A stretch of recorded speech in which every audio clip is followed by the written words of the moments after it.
நோய்க்கான காரணம் என்ன அப்படிங்கிறத தெரிஞ்சுக்கணும்.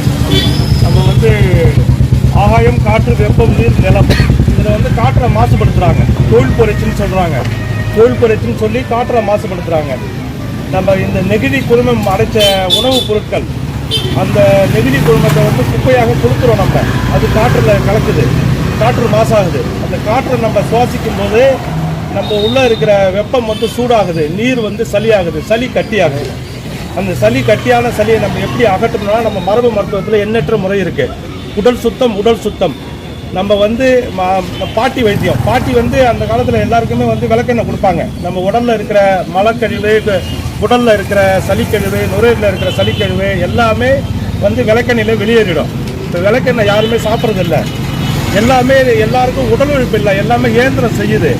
நம்ம வந்து உடல் உழைப்பு இல்லாதனால உடலில் இருக்கிற கழிவுகள் வந்து உள்ள அதிகமாக இருக்குது. அந்த கழிவுகளை அகற்றணும். நம்ம ராஜபேதி மாத்திரன்னு ஒன்று இருக்குது, அதை போட்டாலே நம்ம கழிவுகள்லாம் அகன்றுடும்.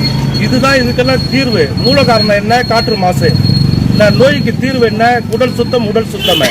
நம்ம உடலில் இருக்கிற நீண்ட நாள் கழிவுகள் எல்லா உறுப்புலையும் இருக்கிற கழிவுகளை குப்பை மேனின்னு இருக்குது. பூமியில் விளைஞ்சிருக்கு குப்பை மேனின்னு. அந்த குப்பை மேனியை கஷாயமாக வச்சு குடித்தாலே நம்ம உடலில் இருக்கிற எல்லா கழிவுகளுமே வெளியேறிடும். அந்த குப்பை மேனி வந்து விலை இல்லாதது.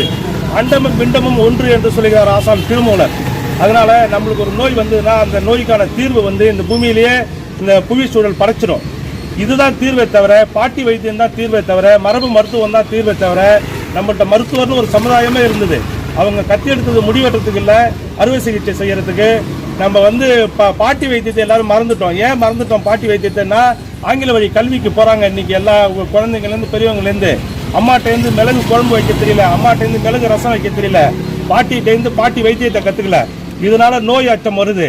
நோய் அச்சம் வந்து என்ன செய்யறதுன்னு தெரியாமல் தவறான தடுப்பூசிங்கிற தப்பூசியை போட்டுக்கிட்டு அதுவும் தடுக்காமல் பல பேருக்கு பக்க விளைவுகள் வந்து பல பேர்கள் இறந்து போயிருக்காங்க. வெளியிலே தெரியல, பக்க விளைவுகள் இருக்குது. இப்போ 3 மாதம் கழிச்சு என்ன ஆகும், 3 வருஷம் கழிச்சு என்ன ஆகும், அந்த ஊசி போட்டவங்களுக்கான தெரியவே தெரியாது.